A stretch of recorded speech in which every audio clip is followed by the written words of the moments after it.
ও আমার ভাইয়েরা, বিশ্বনবী ঠিক এমন ভাবে আনুগত্যের নমুনা দেখাতেন।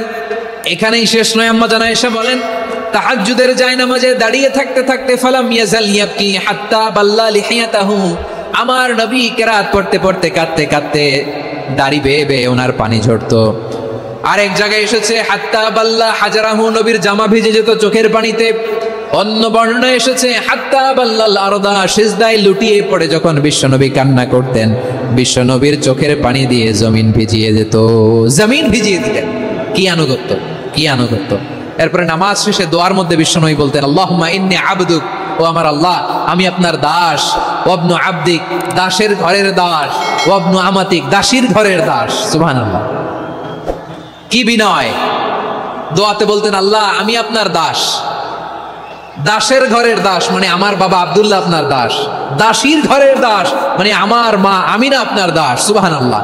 নাসিয়াতি বিয়াদিক, আমার মাথার চুলের ঝুঁটি আপনার হাতের মুঠোয়, আপনি যেখানে টানেন ওইখানে আমি যেতে বাধ্য। আপনি আমার চুল ধরে ডানে টান দিলে আমি ডানে যাই, বায়ে টান দিলে আমি বায়ে যাই, আমার কোনো ক্ষমতা নাই, সব ক্ষমতা আপনার। দেখেন, যেই নবীর কোনো গুনাহ নাই উনি দোয়ার সময় বলতেন আল্লাহ আমি আপনার দাস, দাসের ঘরের দাস, দাসীর ঘরের দাস, আমার মাথার চুলের ঝুঁটি আপনার হাতের কবজার ভিতরে, এদিকে টান দিলে আমি এদিকে যেতে বাধ্য, ওদিকে টান দিলে ওদিকে যেতে বাধ্য।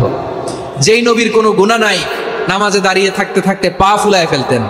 যেই নবী নিষ্পাপ, কোনো গুনাহ নাই, কাঁদতে কাঁদতে দাড়ি ভিজায় ফেলতেন, জামা ভিজায় ফেলতেন, সিজদায় পড়ে জমিন ভিজায় ফেলতেন। পড়েন সুবহানাল্লাহ। তাহলে আমাদেরকে কেমন অনুগত হওয়া উচিত? আমাদের তো গুনাহ নাই নাকি? বিশ্বনবীর যেমনি গুনাহ নাই আমাদের তো গুনাহ নাই না?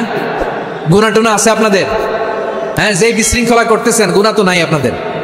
হ্যাঁ, গুনাহ আছে আমাদের?